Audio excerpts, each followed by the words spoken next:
नमस्कार, स्वागत आप सभी का बिब्लियोफाइल के इस टेक्निकल प्लेटफॉर्म के ऊपर। आज हम है अपना जो मेंस की टेस्ट सीरीज है उसका पेपर 124-111 नंबर का जो पेपर है उसको लेके, और हमें मालूम है कुल 30 सवाल आते हैं। चलिए वन बाई वन इनको डिस्कस करते हैं। पहले सवाल की अगर मैं बात करूं तो पहला सवाल मेरे पास एनालॉजी का ग्रुप डिटर्मिनेशन का सवाल है, और सवाल को देख के पता चल रहा है कि मुझे 3 और 5 से 68 को बनाना है। अब सवाल करने के तरीके क्या है, या तो दोनों नंबर्स को जोड़ूं, घटाऊं, गुणा करूं, भाग करूं और स्क्वायर करूं। अगर मैं इन दोनों का सम करता हूं 3 + 5 तो ये आता है 8। अब 8 से मुझे क्या बनाना है 68। तो एक तरीका तो हो कि मैं इसका स्क्वायर करूं, 8 का स्क्वायर 64 और उसमें 4 जोड़ दूं 68। अगर मैं गुणा करता हूं तो 5 × 3 15, वहाँ से 68 नहीं जाते, घटाएंगे तो छोटी वैल्यू आएगी, भाग इसमें जा नहीं रहा। अगला तरीका स्क्वायर करना। अगर मैं 3 का स्क्वायर लूँ और फिर 5 का स्क्वायर लूँ तो 9 + 25, और 9 + 25 होता है 34, और 34 से मुझे क्या बनाना है 68। तो ये मेरे लिए थोड़ा सा आसान रहेगा। तो दोनों तरीके आपने देख लिए, दोनों में से कन्वीनियंट कौन सा लग रहा है कि मैं दोनों नंबर्स का स्क्वायर करूं, उनका योग करूं, फिर उसका गुणा 2 करके चलता हूं। अब अगर मैं यहाँ चलूं तो ये 100 ऊपर निकल गया।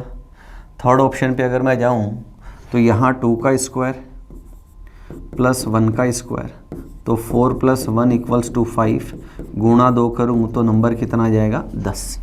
तो थर्ड ऑप्शन मेरा यहाँ पर राइट आंसर चला जाएगा।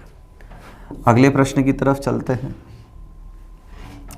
अगला सवाल है लेटर सीरीज का फिलर बेस्ड सवाल है। जब भी हम ऐसे सवाल करते हैं तो सबसे पहला तरीका होता है लेटर्स की काउंटिंग करना कि कुल कितने अक्षर दिए हुए हैं। अगर मैं अक्षरों की बात करूं तो यहाँ देखिए 4, 2, 6, 2, 8, 10, 12, 14, 16, 18, 20 और 21।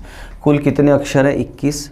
अगर 21 अक्षरों का सवाल हो, 21 लेटर्स का सवाल हो, तो या तो पेयर 3 के बनाते हैं या पेयर 7 के बनाते हैं। तो सबसे पहले हम क्या करें, 3-3 के पेयर बना के देखते हैं। देखो अगर मैं 3 के पेयर बनाऊँ 3, 3, 3, 3, अगेन 3, अगेन 3। अब एक पद के अंदर 3 अक्षर हैं, पहले को कंपेयर कर सकते हैं, दूसरे की तुलना कर सकते हैं, तीसरे की भी तुलना की जा सकती है। अगर मैं फर्स्ट की कंपैरिजन करूं तो यहाँ देखो CBD क्या दिखाई दिया CBD। तो एक तरीका तो हो कि वापस यही चले, तो CBD, फिर यहाँ C और यहाँ B नहीं आ सकता, यहाँ D, फिर वापस C नहीं आ रहा। तो 3-3 का तो इसमें स्ट्रक्चर बन नहीं रहा। तो इससे आगे बढ़ के देखते हैं। दूसरा तरीका क्या हो सकता है कि मैं 3 की बजाय यहाँ क्या कर लूँ, ऐसे चलाऊँ कि CB, गॉट इट। अगर इसको मैं ऑल्टरनेट लेके चलूँ तो CBC, यहाँ पर ये भी नहीं बन रहा। तो इसका मतलब 3-3 के पेयर यहाँ पर नहीं बन रहे हैं। तो अब मैं बात कितने करूँ, 7-7 अक्षरों की अगर मैं बात करता हूँ तो ब्रेकडाउन अगर मैं इसका करूँ 3, 3, 6 और 1 7, फिर 3, 3, 6 और 1 7। सबसे पहले मैं क्या करूँ, फर्स्ट को कंपेयर करता हूँ। तो यहाँ फर्स्ट में देखो, यहाँ पर भी A है, यहाँ पर भी A है और यहाँ पर भी A है। तो इसका मतलब तीनों पद में सेम चल रहा है। सेकंड लेटर की मैं अगर बात करूँ, देखो यहाँ C है, यहाँ C है और यहाँ पर भी B है और यहाँ पर भी क्या है B है। इसका मतलब देखने में तीनों ही पद कैसे लग रहे हैं, एक समान लग रहे हैं। बाकी मैं कंपेयर करूँ, देखो लास्ट अक्षर क्या है D, यहाँ पर भी D है, तो यहाँ पर भी क्या आ जाए अंतिम पे D। अब अंतिम पे D चारों ऑप्शन में दे रखा है। फिर देखो डबल C है, अगर मैं यहाँ पर भी डबल C ले लूँ, एक C दे रखा है और एक C यहाँ ले लूँ, तो अंतिम 2 अक्षर CD है, और उससे ठीक पहले डबल C, तो double C CD, double C CD, double C यहाँ नहीं है और यहाँ पर भी नहीं है। तो ये ऑप्शन तो मेरे क्या हो गए, 2 एलिमिनेट हो गए। अब यहाँ पर आप देखें कि ABA, तो यहाँ ABA आगे दे ही रखा है सामने वाले ने। फिर देखो BB, तो यहाँ भी क्या आ जाए B। तो पहला अक्षर क्या आया BA। तो फर्स्ट ऑप्शन मेरा क्या हो गया, राइट आंसर हो गया। तो हमने देखा 7-7 अक्षरों के पद हैं, 3 पद हमने बनाए, तीनों ही पद क्या है, एक समान है। अगले सवाल की तरफ चलते हैं। क्वेश्चन नंबर 3 रीजनिंग का एम्बेडेड फिगर का सवाल है। और एक पेंटागन का स्ट्रक्चर दे रखा है और हमसे पूछा ये कौन से में एम्बेडेड है। तो देखो यहाँ अगर मैं बात करूँ, मुझे ये दो स्लेंटिंग दिखाई दे रहे हैं, फिर ये अंदर की तरफ यहाँ से आ रहे हैं, और बट नीचे यहाँ क्या एक स्ट्रेट लाइन है, हॉरिजॉन्टल यहाँ अवेलेबल नहीं है, तो ये हो गया गलत। टिल्टेड हम कर नहीं सकते, इसमें लिखा हुआ है घुमाने की अनुमति नहीं है, तो ऑप्शन बी भी मैं एलिमिनेट कर दूँ। डी में अगर मैं बात करूँ तो देखो यहाँ मुझे ये स्लेंटिंग लाइन है, फिर ये अंदर की तरफ आ रही है और यहाँ कोई हॉरिजॉन्टल लाइन नहीं, तो ये भी ऑप्शन एलिमिनेट हो जाए। अगर मैं यहाँ देखूँ तो मुझे ये पेंटागन दिखाई दे रहा है, तो ऑप्शन डी मेरा यहाँ पर क्या होगा, एक प्रॉपर आंसर चला जाएगा। अगले प्रश्न की तरफ चलते हैं। अगले सवाल की मैं बात करूँ तो एनालॉजी बेस्ड ऑन लेटर्स का सवाल है, 4 अक्षरों का सवाल है। सबसे पहला तरीका हमारा होता है फर्स्ट टू फर्स्ट कंपैरिजन करते हैं, और उसके बाद अगला तरीका हमारा होता है फर्स्ट टू लास्ट कंपैरिजन करते हुए चलते हैं। तो अगर मैं पहले अक्षर को पहले अक्षर से कंपेयर करके देखूं तो देखो जी से डी -3, ओ से क्यू +2, ए से वाई -2 और टी से डब्ल्यू +3। ये रिलेशन निकल के है। पहले अक्षर में -3 है, फिर +2 है, फिर -2 है, फिर +3 है। यही मुझे आगे फॉलो करना है। अगर मैं यहाँ से -3 करूँ तो लेटर क्या आना है, क्यू, और एक ऑप्शन में मेरे पास क्यू है। एग्ज़ाम पॉइंट ऑफ व्यू की बात करें, बाकी ऑप्शंस को चेक करने की आवश्यकता नहीं पड़ेगी। यहाँ +2 की बात करें तो R+2 करूँ तो T आ जाए, -2 की बात करूँ तो यहाँ C आ जाए, और +3 की बात करूँ तो यहाँ V आ जाए, और ये चारों अक्षर थर्ड ऑप्शन के अंदर मेरे पास अवेलेबल है। अगले प्रश्न की तरफ चलते हैं। अगला सवाल सिलोजिज्म का सवाल है। 2 स्टेटमेंट है और 2 ही मेरे पास निष्कर्ष है, कंक्लूजन है। तो सबसे पहले वेन डायग्राम बनाते हैं। इसने कहा सभी फलियां, इंग्लिश में ऑल बीन्स आर मीट, सभी फलियां मांस हैं।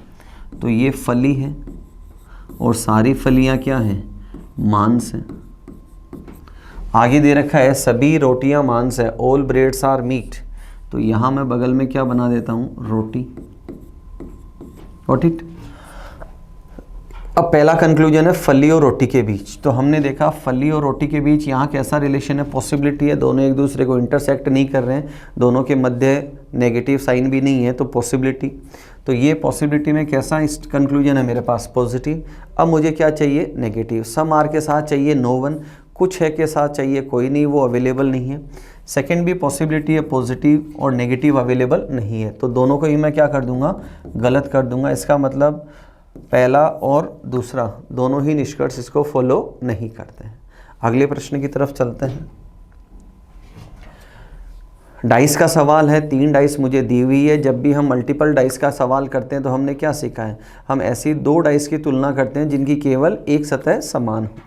अगर यहाँ आप देखिए तो 2 सतह समान है, और अगर इन दोनों को मैं कंपेयर करूँ तो यहाँ एक सतह समान है, कौन सी, 2। और मेरे से क्या पूछा है कि 1 की अपोजिट क्या होगा, एक सतह समान है। और जब भी एक सतह समान होती है तो हम क्या करते हैं, दिए गए जो नंबर हैं उनको क्लॉकवाइज या दोनों को ही एंटी क्लॉक अरेंज करते हैं। तो अगर मैं इसको क्लॉकवाइज अरेंज करूं तो मैं नंबर लिखूंगा 3, 2, 1 और आगे चलें। यहाँ गलत किया, मुझे 2 से शुरू करना है, तो मैं क्या लिखूंगा 2, 3, 1 और आगे बात करूं तो 2, 5, 6। अब 1 की अपोजिट विजिबल है, कौन है, 6। तो डी ऑप्शन मेरा यहाँ पर राइट आंसर हो जाएगा। अगले प्रश्न की तरफ चलते हैं। क्वेश्चन नंबर 37 पेपर का रीजनिंग का 7वां सवाल। ऑड वन आउट का सवाल है। 4 संख्याएं मेरे पास है, 4 ऑप्शन है, उसमें 3 एक ही कैटेगरी में आते हैं, एक उसको उस कैटेगरी को मैच नहीं करता है। Got it. तो देखो सबसे पहले हम क्या करते हैं, जब भी नंबर देखते हैं तो स्क्वायर क्यूब के आसपास देखते हैं। अगर मैं इसकी बात करूं तो ये 5 का क्यूब -1 है। यहाँ बात करूँ 6 का क्यूब -4 है। यहाँ बात करूँ 16 का स्क्वायर 256 -1 है। और यहाँ बात करूँ तो ये 17 के स्क्वायर से बहुत दूर है, 289 होता है 17 का स्क्वायर 2, और उससे काफ़ी दूर है ये नंबर। ठीक है, तो स्क्वायर क्यूब के आसपास तो कोई यहाँ पर जा नहीं रहा है। तो सेकंड मैं क्या करता हूँ, स्क्वायर क्यूब के बाद हम लेके चलते हैं प्राइम नंबर। प्राइम नंबर जैसा भी इसमें कुछ नहीं है, सारे नंबर डिविजिबल दिखाई दे रहे हैं। उसके बाद हम लेते हैं डिविजिबिलिटी को। सबसे पहले किसको लेते हैं हम, स्क्वायर लेके चलते हैं या क्यूब लेके चलते हैं।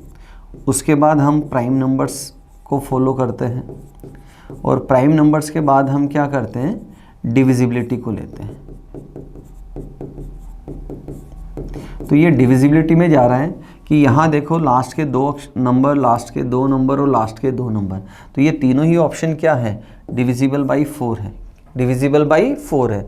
और 255 4 से डिविजिबल नहीं है, तो ऑप्शन डी को मैं क्या करूँगा, यहाँ पर एलिमिनेट कर दूँगा। अगले प्रश्न की तरफ चलते हैं।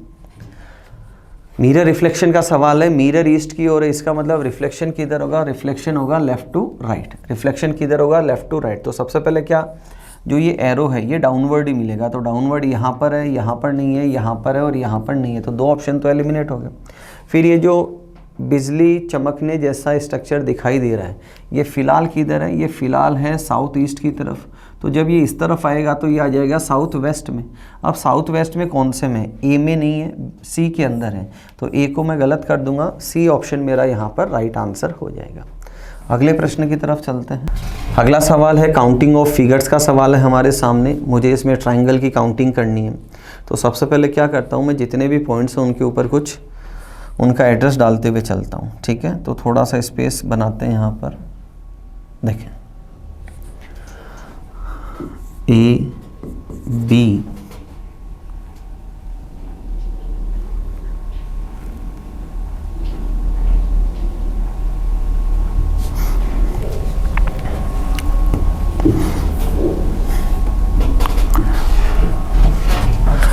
तो चलते हैं अगले सवाल की तरफ। क्वेश्चन नंबर 39 क्वेश्चन को हम देखते हैं। तो सबसे पहले मुझे काउंटिंग करनी है ट्राइंगल्स की, तो मैं क्या करता हूँ, जितने भी पॉइंट्स हैं उन पर एड्रेस लिखते हुए चलता हूँ। A B C D E F G H I J और के, ये सारे जितने भी पॉइंट्स हैं उनका एड्रेस डाला हमने। अब नेक्स्ट जो ट्राइंगल्स बन रहे हैं उनको मैं एक एक बिंदु से लेते हुए चलता हूँ। यहाँ से ऐसे शुरू करता हूँ और इस रास्ते पे चलता हूँ। अगर इस रास्ते पे चलूँ तो सबसे पहला ट्राइंगल आप देख सकते हैं ए ई सी, अगला ट्राइंगल है ए के सी। अब अगर मैं इस रास्ते पे चलूँ तो यहाँ से आप देख सकते हैं ए आई ई, एक ट्राइंगल है। उसके बाद अगला ट्राइंगल है ए आई सी और उसके बाद है ए आई के। यहाँ से ये 5 ट्राइंगल्स बने। नेक्स्ट बिंदु में ये लेता हूँ बी, यहाँ से चलें तो देखो बी डी सी और उसके बाद है बी एफ सी, ये 2 ट्राइंगल्स बने। अगला बिंदु मैं लेता हूँ यहाँ सी से मैं शुरू करता हूँ और इस रास्ते पे अगर मैं चलूँ तो आप देखें सी डी एफ पहला ट्राइंगल है, फिर है सी ई एफ दूसरा ट्राइंगल है, फिर सी ई के तीसरा ट्राइंगल है और नेक्स्ट है सी आई के, ये एक ट्राइंगल यहाँ से और बनता है। अगला बिंदु मैं लेता हूँ ये, यहाँ से एक ट्राइंगल दिखाई दे रहा है डी ई एफ। नेक्स्ट बिंदु ये लेता हूँ मैं, अगर आप यहाँ से शुरू करें तो अगर मैं इस रास्ते पे चलूँ तो यहाँ से देखो हमें दिखाई दे रहा है ई एच एफ, एक ट्राइंगल है, फिर है ई के एफ, ये दूसरा ट्राइंगल है, फिर है ई के जी, ये तीसरा ट्राइंगल है। अगर मैं इस रास्ते पे चलूँ तो यहाँ से आप देख सकते हैं ई जे एच, एक ट्राइंगल है, फिर ई जे एफ, ये दूसरा ट्राइंगल है, फिर ई जे के, ये तीसरा ट्राइंगल है। अगर इस रास्ते को मैं लूँ तो यहाँ आप देख सकते हैं ई आई जे, एक ट्राइंगल है, फिर ई आई के, ये दूसरा ट्राइंगल है। नेक्स्ट बिंदु ये बचा। अगर मैं यहाँ से बढ़ूँ इस रास्ते पे अगर मैं चलूँ तो आप देख सकते हैं एफ के जी, एक ट्राइंगल है। अगर मैं इस रास्ते पे चलूँ तो एफ एच के, एक ट्राइंगल है, फिर एफ जे के, ये अगला ट्राइंगल है। और अगर मैं इस बिंदु को लूँ तो यहाँ से एक ट्राइंगल बन रहा है एच जे के। ये सारे बिंदुओं को हमने नोट किया और बनने वाले सारे ट्राइंगल्स यहाँ पर लिए। अब अगर मैं इनकी काउंटिंग करूँ तो यहाँ आप देख सकते हैं टोटल ट्राइंगल कितने, 5। यहाँ अगर आप देखें तो ट्राइंगल्स है 6, यहाँ आप देख रहे हैं ट्राइंगल है 4 और यहाँ ट्राइंगल है 5 एंड अगेन वहाँ लास्ट में ट्राइंगल्स है 4। अगर मैं इनका सम करूँ तो क्लियरली विजिबल है कि सम कितना आ रहा है 24। तो सेकंड ऑप्शन मेरा यहाँ पर राइट आंसर है। अगले सवाल की तरफ चलते हैं, क्वेश्चन नंबर 40 तरफ हम चलते हैं। सवाल दे रखा है कि अगली आकृति क्या होगी। तो हमने यहाँ क्या देखा, देखो अगर मैं इन दोनों आकृतियों की तुलना करूँ तो ट्राइंगल के अंदर 3 साइड है और जो ये बाउंड्री है इसके अंदर 4 साइड है। तो टोटल साइड्स कितनी है मेरे पास, 7 साइड्स हैं। यहाँ पर भी देखो 4 यहाँ है और 3 बाहर, 7 हैं। 5 यहाँ है, 2 यहाँ, 7 हैं। 6 यहाँ और 1 बाहर है, 7 है। तो मुझे ओवरऑल क्या करना है, 7 साइड्स को लेके चलना है। यहाँ पर 1 2 3 4 5 6 1 2 3 4 5 6 7 साइड्स हैं यहाँ। 4 और 5 यहाँ 4 है। 1 2 3 4 5 6 7 8 यहाँ कितनी साइड्स है, 8। तो बाकी 3 ऑप्शन एलिमिनेट हो गए। राइट आंसर क्या चला जाएगा, फर्स्ट ऑप्शन राइट आंसर चला जाएगा। अगले प्रश्न की तरफ चलते हैं। अगला सवाल coding decoding based on letters का सवाल है। तो जब भी हम बेस्ड ऑन लेटर्स के सवाल करते हैं या तो फर्स्ट टू फर्स्ट कंपेयर करते हुए चलते हैं या फर्स्ट टू लास्ट कंपेयर करते हुए चलते हैं। तो देखो मैं जो गिवन है उसको बाहर लेता हूँ, BROWSE और यहाँ है GUYQTD और पूछा मेरे से किससे है, अमालगम का मेरे से पूछा है। तो सबसे पहला तरीका हम क्या लेके चलते हैं, पेयर ऑफ लेटर को चेक करते हैं। तो पेयर ऑफ लेटर की बात करूँ तो B का पेयर आता है Y और R का आता है I। तो I मेरे पास नहीं, इसका मतलब पेयर ऑफ लेटर का कंसेप्ट नहीं है। सेकंड हम लेके चलते हैं फिक्स कोड। फिक्स कोड से मतलब है कि जिस वर्ड का मेरे से कोड पूछा है अमालगम AMALGAM, क्या ये सारे अक्षर ऊपर हैं, तो उत्तर मिला नहीं है, तो ये भी गलत हो गया। थर्ड हम लेते हैं repetition of letters. Repetition of letters, repetition of letters से है कि जो वर्ड है ब्राउज, क्या ये सारे अक्षर कोड के अंदर अवेलेबल हैं, तो उत्तर मिला अवेलेबल नहीं है, तो थर्ड ऑप्शन भी ये गलत तरीका। फोर्थ हम लेते हैं कंपैरिजन। फोर्थ हम क्या लेते हैं, कंपैरिजन। और कंपैरिजन में 2 वैरायटी है, या तो फर्स्ट टू फर्स्ट कंपेयर करते हैं या फर्स्ट टू लास्ट। तो यहाँ ये देखो अगर फर्स्ट टू लास्ट को मैं कंपेयर करूँ, आपने देखा +2, यहाँ +2 है, यहाँ +2 है, +2 +2 एंड +2। तो कंपैरिजन कैसा है, फर्स्ट टू लास्ट और +2 करते हुए सब में चल रहे हैं। तो यहाँ अगर आप +2 करते हैं देखो, तो यहाँ क्या आएगा C, अंतिम, और अंतिम अक्षर C मेरे पास एक ही ऑप्शन में, यहाँ पर नहीं है, यहाँ पर नहीं है, यहाँ पर भी नहीं है। तो एग्जाम पॉइंट ऑफ व्यू की बात करें तो बाकी अक्षरों को चेक करने की ज़रूरत नहीं पड़ेगी, पहला ऑप्शन ही मेरा राइट आंसर है। आगे हम यहाँ लिख सकते हैं, समय है हमारे पास, और यहाँ N आफ्टरवर्ड्स, यहाँ मैं बात करूँ I आना है, यहाँ अगेन C आना है और यहाँ O आना है। तो OCI NCOC, तो फर्स्ट ऑप्शन मेरा यहाँ राइट आंसर चला जाएगा। अगले प्रश्न की तरफ चलते हैं, question number 42। Paper cutting folding का सवाल है। सबसे पहले देखो क्या होगा, जब ये हिस्सा वापस इधर जाएगा तो ये सर्कल यहाँ पूरा हो जाएगा, गॉट इट। और अगर मैं इसको लेके चलूँ यहाँ, तो यहाँ एक सर्कल बनना है और ये यहाँ पर एक सेमी सर्कल बनना है।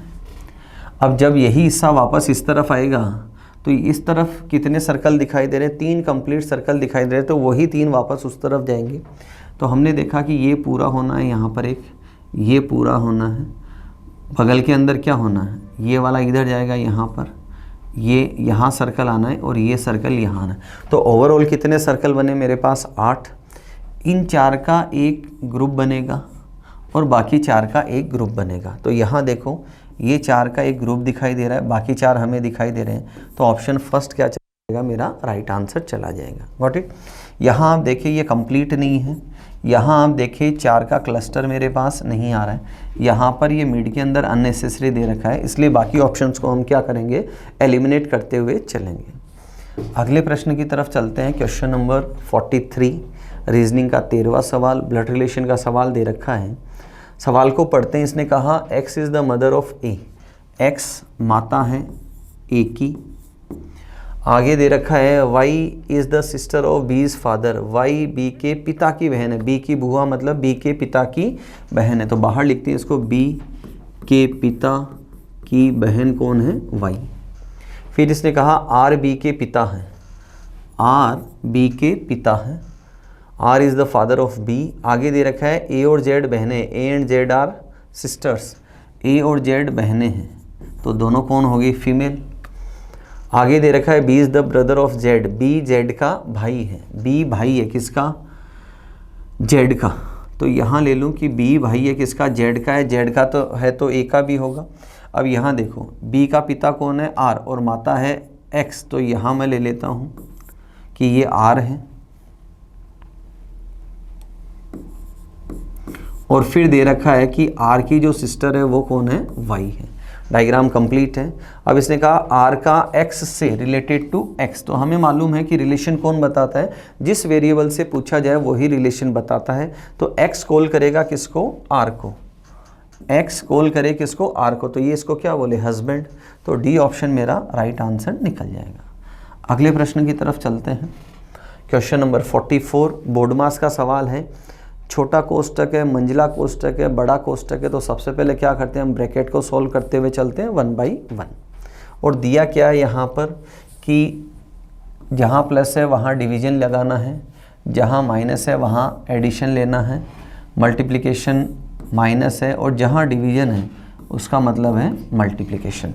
तो ब्रैकेट को सॉल्व करते हुए चलते हैं कि जहाँ गुणा का निशान है वहाँ घटाना है मुझे। तो ये बड़ा कोष्टक, मंजिला कोष्टक, और इनको अगर मैं घटाऊँ तो वैल्यू मेरा कितना आ जाएगी, 8। फिर जहाँ माइनस है, माइनस की जगह मुझे क्या लेना है, एडिशन, तो मैंने लिखा प्लस। अगर इन दोनों को मैं करूँ तो जहाँ डिवीजन है वहाँ है गुणा, तो ये वैल्यू आई 12। फिर मंजिला कोष्टक सेट किया, जहाँ प्लस है उसका मतलब है डिवीजन। उसके बाद छोटा कोष्टक सोल्व करते हैं, जहाँ माइनस है उसका मतलब एडिशन, तो ये वैल्यू आई 5। फिर मैंने लगाया बड़ा कोष्टक, जहाँ डिवीजन है, डिवीजन का मतलब क्या है, गुणा करना, तो यहाँ मैंने लिखा 3। तो अभी क्या किया, फर्स्ट स्टेप में हमने जो छोटा कोष्टक है उसको हटाया है। अब मैं मंजिला कोष्टक को हटा के चलूँ तो देखो ये वैल्यू कितनी है, 20, और 20 में मैं क्या करूँ, 5 का भाग लगाऊँ तो कितना आ जाएगा, 4, और इंटू 3, तो वैल्यू कितनी आ जाएगी, 12 है। तो फर्स्ट ऑप्शन मेरा यहाँ पर राइट आंसर हो जाएगा। अगले सवाल की तरफ चलते हैं। क्वेश्चन नंबर 45 वर्ड दे रखा है लोकर, और उसका कोड लिखा है, कोडिंग डिकोडिंग का सवाल है, बेस्ड ऑन लेटर्स का सवाल है। तो देखो यहाँ क्या कर रखा है उसकी हम सबसे पहले बात करते हैं कि सबसे पहला तरीका होता है हमारा सवाल करने का, पेयर ऑफ लेटर्स को हम चेक करते हैं। तो एल का पेयर ओ होता है, ओ का एल है, सी का एक्स, तो ये फर्स्ट के अंदर ही जा रहे हैं, आप देख सकते हैं यहाँ पर एल से ओ पेयर, ओ से एल है, सी से एक्स है, पी है, वी है, आई है। तो ये किसका कंसेप्ट आया दोस्तों, यहाँ पर पेयर ऑफ लेटर का कंसेप्ट आया यहाँ पर। तो बाकी जो वर्ड दे रखा है ग्लोबल, उसके पेयर ऑफ लेटर्स मुझे चुनने हैं। तो यहाँ जी का पेयर ऑफ लेटर होता है टी, तो तीनों ऑप्शन एलिमिनेट हैं। एग्ज़ाम पॉइंट ऑफ व्यू की बात करें, आगे हमें जाना ही नहीं है। एल से ओ है, ओ से एल है, बी से वाई है, ए से जेड है, और एल से ओ है। तो सेकंड ऑप्शन मेरा यहाँ राइट आंसर है। अगले प्रश्न की तरफ चलते हैं। क्वेश्चन नंबर 46 रीजनिंग का 16वां सवाल। 6 शब्द दे रखे हैं, इन्हें मीनिंगफुल ऑर्डर के अंदर मुझे जमाना है। तो या तो हम नीचे से ऊपर की तरफ जा सकते हैं या ऊपर से नीचे की तरफ जा सकते हैं। अगर ऑप्शन पे मैं नज़र डालूं तो देखो 3 ऑप्शन के अंदर 5 5 5 लिखा हुआ है। 5 का मतलब क्या है, यहाँ फेस, मतलब मैं ऊपर से नीचे की तरफ आ रहा हूँ। तो चेहरा, चेहरे के नीचे क्या आती है, गर्दन, गर्दन के नीचे क्या आता है, कंधा, तो मतलब 5 6 1। तो 5 6 1 यहाँ है, 5 6 1 यहाँ है, दोनों एलिमिनेट है। और कंधे से नीचे क्या आती है, चेस्ट, मतलब ऑप्शन डी। तो ये गलत हो गया, यहाँ बचा हुआ ऑप्शन कौन है, चौथा ऑप्शन मेरा राइट आंसर निकल जाएगा। फिर चेस्ट, चेस्ट के नीचे पेट है और उसके नीचे थाई जांघ है। अगले प्रश्न की तरफ चलते हैं। अगला एनालिटिकल रीजनिंग का सवाल है। स्टेटमेंट मुझे दे रखा है, क्या बच्चों में खाने के प्रति रुचि पैदा करने के लिए जंक फूड का चुनाव बेहतर विकल्प है। Is the choice of junk food a better option to create interest in eating in children. तो देखो ये बोल रहा है, जैसे हम देखते हैं कि जनरल लाइफ में कुछ बच्चे होते हैं वो खाना खाने में आनाकानी करते हैं, और बच्चों की नहीं, अगर मैं बड़े की भी बात करूँ तो पिक्चर सेम है दोनों की तरफ। तो इसने लिखा है कि उनकी रुचि पैदा करने के लिए क्या उनको street food, junk food, fast food दिया जाना चाहिए। तो पहला इसने कहा हाँ दिया जाना चाहिए। अब इसके पीछे ये तर्क क्या दे रहा है, क्यों देना चाहिए। इसने कहा रुचि पैदा करने का सबसे अच्छा तरीका यह है कि भोजन बच्चे को पसंद का दिया जाए। अब देखो पसंद का, या जो उनको पसंद है वही दिया जाए, तो पसंद तो ख़राब चीज़ें भी आ सकती है और यूजुअली होता भी यही है। ये सबसे पहले पसंद क्या आती है? ख़राब चीज़ें। जंक फूड हमें सबको मालूम है कि वो अपनी बॉडी के लिए हेल्दी फूड नहीं है। तो अगर इसने कहा है कि सबसे अच्छा तरीका यही है कि उनको जो पसंद हो वही दे दो ताकि ईटिंग हैबिट्स उनके अंदर डेवलप हो, तो ये सरासर क्या है? गलत है। तो फर्स्ट को मैं क्या कर दूंगा? यहाँ पर गलत कर दूंगा। सेकेंड है नहीं, जंक फूड नहीं देना चाहिए। क्यों नहीं देना चाहिए? कि जंक फूड मोटापे, हृदय रोग, मधुमेह और अन्य स्वास्थ्य समस्याओं का कारण है। तो ये फैक्ट बेस्ड बात कर रहा है, और जो भी तर्क संगत बात होती है, फैक्ट बेस्ड बात होती है, उसको हम स्ट्रॉन्ग मानते हैं। तो सेकंड को क्या कर देंगे? हम राइट कर देंगे। तो पहला ऑप्शन यहाँ पर मेरा राइट आंसर चला जाएगा। अगले प्रश्न की तरफ चलते हैं। अगला सवाल है कोडिंग डिकोडिंग का, बेस्ड ऑन नंबर्स का सवाल है। तो इसमें दो तरीके हम अपनाते हैं। पहला तरीका हमारा होता है जो गिवन लेटर है उनकी पोजीशन का सम करते हैं, या उनके पेयर ऑफ लेटर है उनकी पोजीशन को लेके चलते हैं। तो मैंने वर्ड लिखा नाइब, अगर और मुझे बनाना है 1 1 2, इसकी खुद की पोजीशन लूँ 14 9 और 2, तो 14 + 9 23 + 2 25, और 25 से मुझे क्या बनाना है? 112। सेकेंड है अगर मैं इसके पेयर की पोजीशन लूँ और 25, तो यहाँ देखो 10 20 40 50 51 और 5 56, और 56 को अगर मैं 2 से गुणा कर दूँ तो क्या बन जाए? 112। तो आंसर क्या निकला? जो पेयर ऑफ लेटर है उनकी पोजीशन का सम किया और उसका दुगुना किया, तो वैल्यू मेरी निकल गई यहाँ पर। सेम वे तो मुझे जेड का पूछा है, तो जे से पेयर में आता है क्यू 17 नंबर पे, ई से आता है वी 22 नंबर पे, और टी से आता है जी 7 नंबर पे। अगर मैं इनका सम करूं तो 20 और 10 30, 40 44 45 46 गुणा 2 करूं तो नंबर कितना आ जाएगा? 92। तो बी ऑप्शन मेरा यहाँ पर राइट आंसर निकल जाएगा। अगले प्रश्न की तरफ चलते हैं। अगला सवाल है क्वेश्चन नंबर 49। अगेन एक 2 नंबर्स है, एनालॉजी का सवाल है कि 34 और 210 में क्या रिलेशन है। तो देखो रिलेशन क्या है? 34 से 210 बड़ा नंबर है। पहला तरीका तो आप ये देख सकते हैं कि ये मैं लिख दूँ 6 का स्क्वायर -2, और इधर मैं लिख दूँ 6 का क्यूब -6। अब ऐसा ही मुझे लॉजिक देखना है। तो देखो अगर मैं लॉजिक वाइज चलूँ तो ये 7 का स्क्वायर -2 जा रहा है, बट ये 7 का क्यूब नहीं जा रहा। अगर मैं यहाँ बात करूँ कि ये 8 का स्क्वायर और +2 है, जबकि ऊपर क्या दे रखा है? -2। यहाँ 6 का स्क्वायर +2 हो रहा है, और ये किसी स्क्वायर के आसपास नहीं है। दूसरा तरीका क्या दिखाई दे रहा है कि 34 से अगर मैं बनाऊँ तो 34 इंटू अगर मैं 6 करूँ तो ये वैल्यू कितनी आती है? 204, और उसमें मैं 6 ही जोड़ दूँ तो यहाँ कंक्लूजन क्या निकला? 6 से गुणा किया और 6 ही मैंने क्या कर दिया? प्लस। तो एक ऐसा ही मुझे ऑप्शन देखना है जिसमें इंटू 6 + 6 हो। अगर मैं यहाँ फर्स्ट ऑप्शन को लेके चलूँ, गुणा 6 अगर मैं करूँ तो 6 करने पे 240 और 2 और +6 करूँ तो वैल्यू क्या चली जाएगी? बड़ी। तो पहला ऑप्शन तो क्या निकल गया? यहाँ पर गलत निकल गया। सेकंड ऑप्शन की बात करूँ कि अगर मैं इसको इंटू 6 करूँ और प्लस अगर मैं इसमें 6 करूँ तो वैल्यू मेरी कितनी आती है? 234। यहाँ दे रखा है 236 दे रखा है। अगर मैं थर्ड ऑप्शन को लेके चलूँ तो यहाँ 6 × 6 36 36 और 39 + 6 कर दूँ तो वैल्यू यहाँ परफेक्ट क्या आ रही है? 402। तो थर्ड ऑप्शन मेरा यहाँ पर राइट आंसर निकल जाएगा।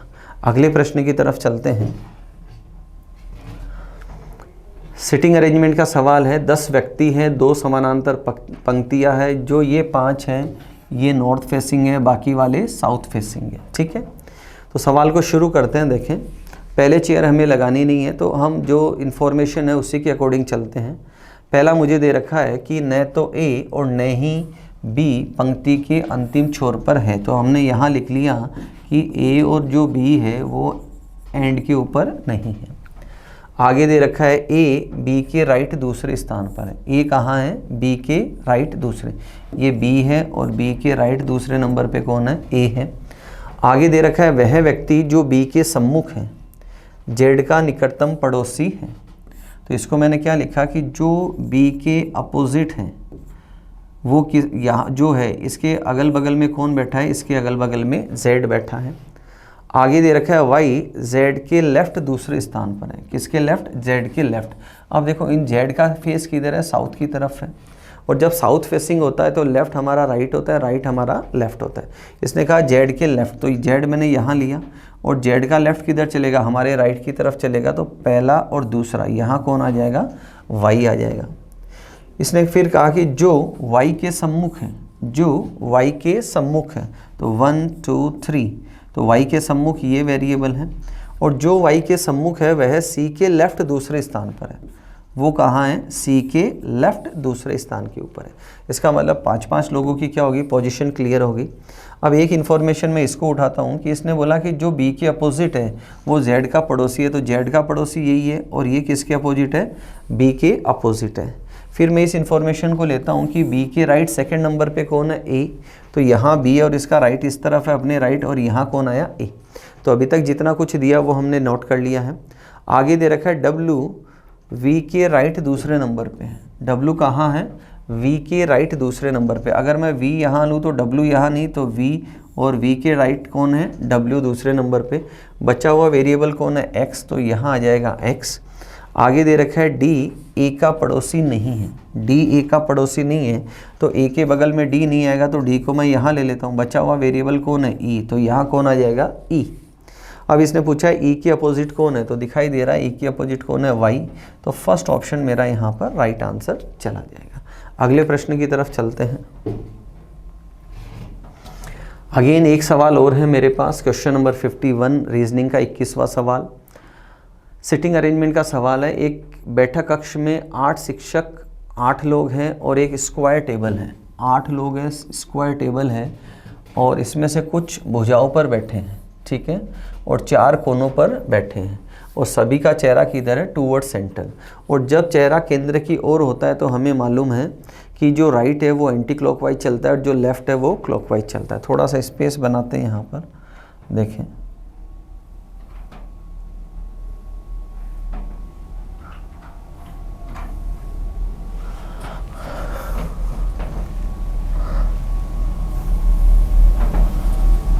चलिए यहाँ इसको ड्रॉ करते हैं।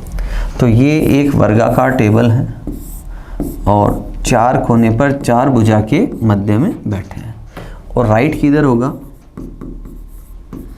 राइट इनका होगा एंटी क्लॉकवाइज। अब इसने दिया है जी भुजा पर बैठा है, जी भुजा पर है और एच के सम्मुख है। भुजा पर होने का मतलब भुजा के मध्य में बैठा है, तो यहाँ मैं जी को लेके चलता हूँ, और इसके अपोजिट किसको लिया मैंने, एच। यहाँ भी लिया जा सकता है और यहाँ पर भी लिया जा सकता है। आगे दे रखा है और किसके लिए आता है, फर्स्ट पर्सन। फर्स्ट पर्सन कौन है यहाँ, जी। जी सी के लेफ्ट तीसरा है, जी किसके लेफ्ट, सी के लेफ्ट तीसरा, तो ये सी, और इसका लेफ्ट किधर चलेगा, क्लॉकवाइज। तो देखो पहला, दूसरा और तीसरा, यहाँ कौन आया, जी। आगे दे रखा है डी एफ के लेफ्ट दूसरे स्थान पर। डी और एफ है नहीं, बाहर लेता हूँ कि एफ के लेफ्ट दूसरे नंबर पे कौन बैठा है, डी। और किसके लिए आता है, फर्स्ट पर्सन। फर्स्ट पर्सन कौन है यहाँ, डी, और इसने कहा है कि डी ई के डायगोनल है, तो मैंने लिखा कि ई के डायगोनल कौन है, डी है यहाँ पर। आगे दे रखा है डी जी के लेफ्ट तीसरे नंबर पे है। डी कहाँ है, जी के लेफ्ट तीसरे नंबर, ये जी है, लेफ्ट चलेगा इसका anti clock, first second third. यहाँ कौन है, डी, और यहाँ दे रखा है कि डी के अपोजिट कौन है, ई, तो यहाँ किसको लिया हमने, ई को। फिर दे रखा है देखो एफ के लेफ्ट डी है, इसका मतलब डी के राइट एफ है। एफ के लेफ्ट डी होने का मतलब है डी के राइट एफ है, तो डी का राइट इधर फर्स्ट सेकंड नंबर पे कौन आया, एफ। आगे दे रखा है कि ए ई का पड़ोसी नहीं है, आसन का मतलब पड़ोसी, तो ए ई के बगल में नहीं है, तो ये ई है, यहाँ ए नहीं, तो ए बचा यहाँ पर। 7 वेरिएबल आ चुका है, बचा हुआ वेरिएबल हमें नोट करना है, तो बचा हुआ वेरिएबल कौन सा है, बी। अब इसने पूछा कि सी के डायगोनल कौन है, तो आप देख सकते हैं सी के डायगोनल कौन है यहाँ पर, एफ, तो थर्ड ऑप्शन मेरा यहाँ पर राइट आंसर निकल जाएगा। अगले प्रश्न की तरफ चलते हैं। अगला सवाल है कि अगेन एनालिटिकल रीजनिंग का सवाल है। माना जाता है कि सामवेद 200 ईसा पूर्व के आसपास लिखा गया था। आपने 4 वेद होते हैं, उसमें से एक वेद का नाम दिया है सामवेद, और सूचना है कि ये 200 ईसा पूर्व लिखा गया था। तो लिखा है कि कंक्लूजन है कि सामवेद इतिहास की सबसे पुरानी पुस्तकों में से एक है। बिल्कुल सही है।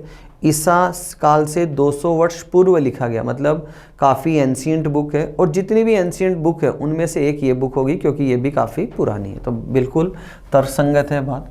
सेकंड दे रखा है सामवेद इतिहास की सबसे पुरानी पुस्तक है, क्योंकि बाकी जो बुक्स है उनका डेटा हमारे पास स्टेटमेंट में अवेलेबल नहीं है। अगर ये 5-7 बुक्स देता और बोलता ये इतनी पुरानी है, तब तो हम कंपैरेटिव स्टडी करके बता सकते थे। बाकी मेरे पास कोई लेखा जोखा नहीं है, और कंपैरिजन को हम हमेशा क्या मानते हैं, गलत। तो सेकंड को यहाँ मैं क्या कर दूंगा, गलत कर दूंगा। तो सिर्फ पहला फॉलो करता है, तो ऑप्शन फर्स्ट मेरा यहाँ पर राइट आंसर निकल जाएगा। अगले प्रश्न की तरफ चलते हैं हम। नेक्स्ट क्वेश्चन है क्वेश्चन नंबर 53, एनालिटिकल रीजनिंग का सवाल है। एक स्टेटमेंट दे रखा है कि कुछ लड़के हॉकी खेलते हैं, दूसरा है कुछ लड़कियां बैडमिंटन नहीं खेलती हैं, और फिर है प्रत्येक व्यक्ति या तो हॉकी खेलता है या बैडमिंटन खेलता है। तो देखो फर्स्ट स्टेटमेंट है कुछ लड़के हॉकी खेलते हैं, इसका मतलब कुछ लड़के क्या करेंगे, बैडमिंटन खेलेंगे।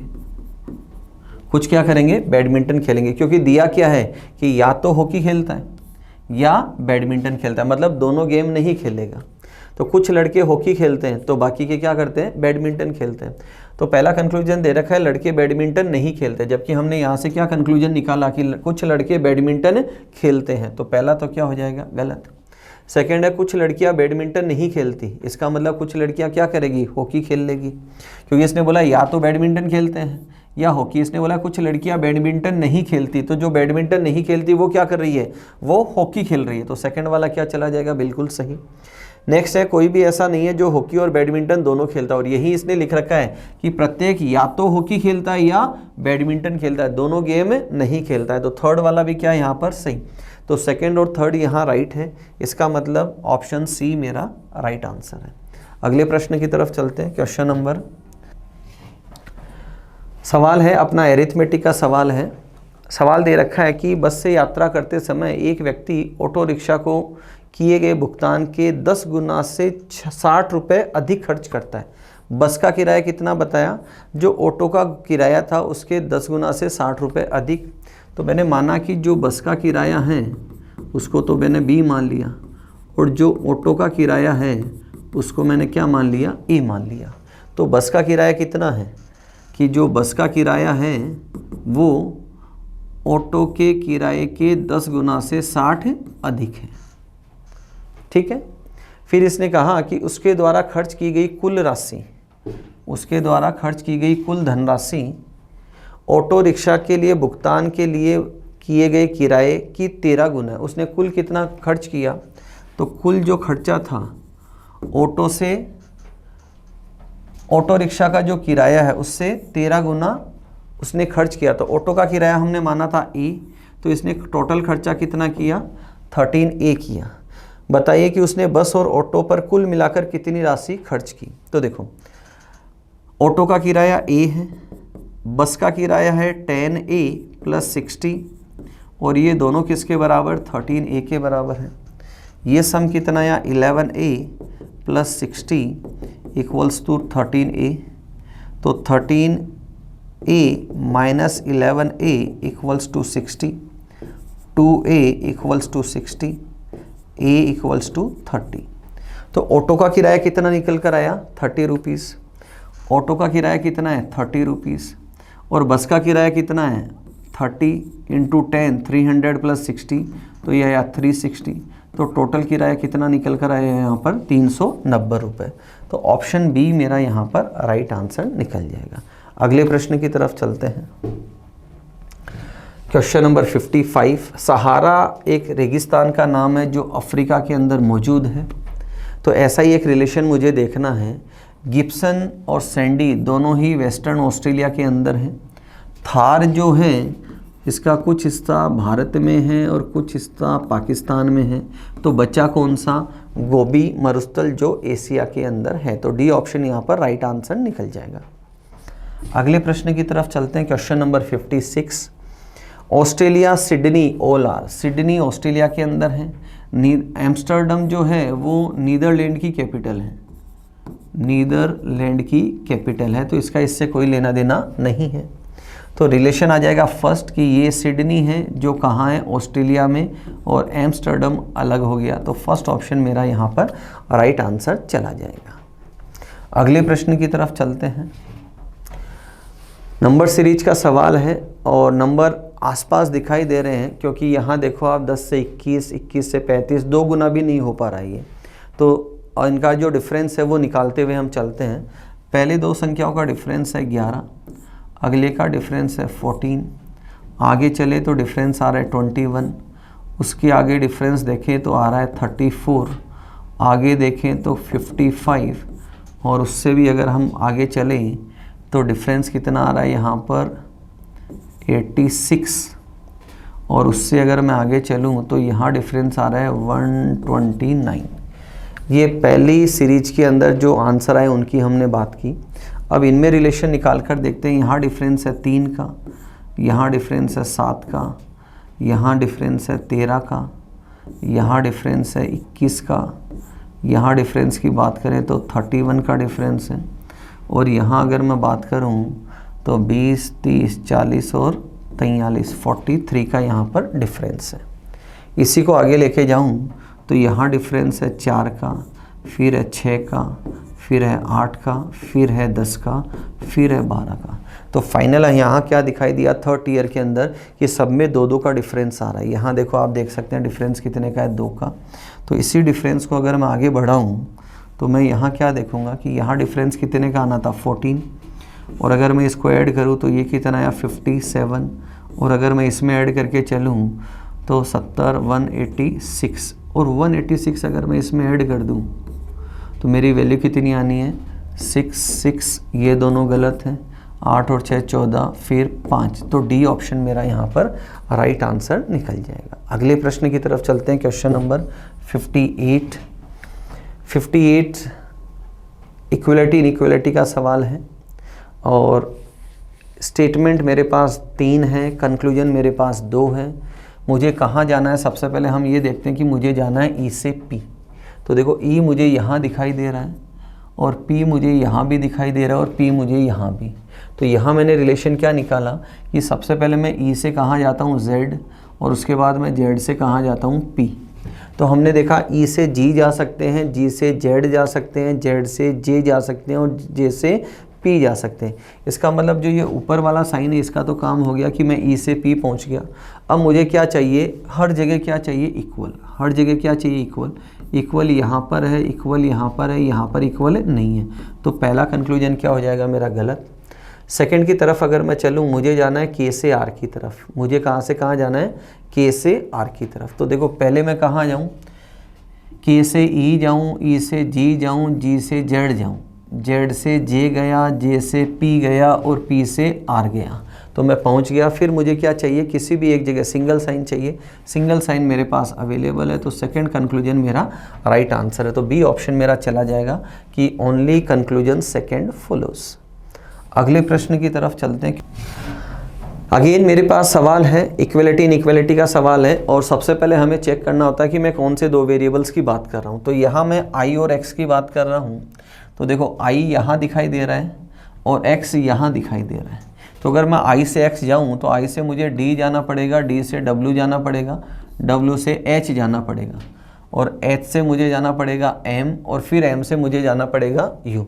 तो अगर मैं इसको एक जगह लिखूँ तो मैं इसको यहाँ लिखता हूँ, आई से मैं गया डी, डी बराबर है डब्ल्यू के, और डब्ल्यू से मैं गया एच, और एच से गया मैं एम, और एम से मैं गया यू, और यू बराबर है किसके, एक्स के। तो सबसे पहले मुझे देखना है कि क्या मैं आई से एक्स जा सकता हूँ। तो क्लियरली विजिबल है, आई से डी जा सकता हूँ, डब्ल्यू एच एम यू और एक्स। तो आई से मैं क्या आई से मैं एक्स जा सकता हूँ, और साथ में क्या लेके चल रहा हूँ, देखो यहाँ भी इक्वल का साइन है, यहाँ equal equal equal equal and again equal. तो अगर इस इक्वेशन से मैं आई और एक्स के बीच कंक्लूजन निकालूँ तो कंक्लूजन निकलता है कि एक्स बड़ा और बराबर है किसके, आई के। और ये दोनों कंक्लूजन भी यही कह रहे हैं कि या तो एक्स क्या है, बड़ा है, या एक्स क्या है, बराबर है किसके, आई के। तो ये दोनों कंडीशन किस में जाएगी, इधर और के अंदर। तो ऑप्शन डी मेरा राइट आंसर है। अंतिम सवाल की तरफ चलते हैं, क्वेश्चन नंबर 60। 60 अंतिम सवाल की बात करें तो यहाँ क्या दे रखा है, देखो 9 मिड वाला नंबर है जो लेफ़्ट राइट वाले नंबर से क्या है, छोटा है। तो या तो मिड वाला नंबर बड़ा आता है या छोटा जब भी आता है तो वो हमेशा अगल बगल वाले नंबर से बनता है। तो अगर मैं इन दोनों नंबर्स का सम करूं 25 और 56 तो इनका सम आता है 81 और 81 क्या होता है 9 का स्क्वायर। अगर मैं इन दोनों का सम करूं 183 और 13 का तो ये आता है 196 जो कि 14 का स्क्वायर होता है। तो एक मुझे ऐसी ही वैल्यू देखनी है जो स्क्वायर हो, परफेक्ट स्क्वायर हो। तो देखो 12 का स्क्वायर 144 होता है, ये नंबर ऑलरेडी बड़ा है, ये नहीं जाना है। और 23 का 529 होता है, तो 511 और 19 का अगर मैं सम करूं तो ये वैल्यू 530 आ रही है, ये भी गलत है। अगर मैं यहाँ जाऊं तो 16 का 256 होता है, तो इनका सम 256 नहीं है, तो ये भी गलत है। तो बचा ऑप्शन कौन सा, डी 196 और 27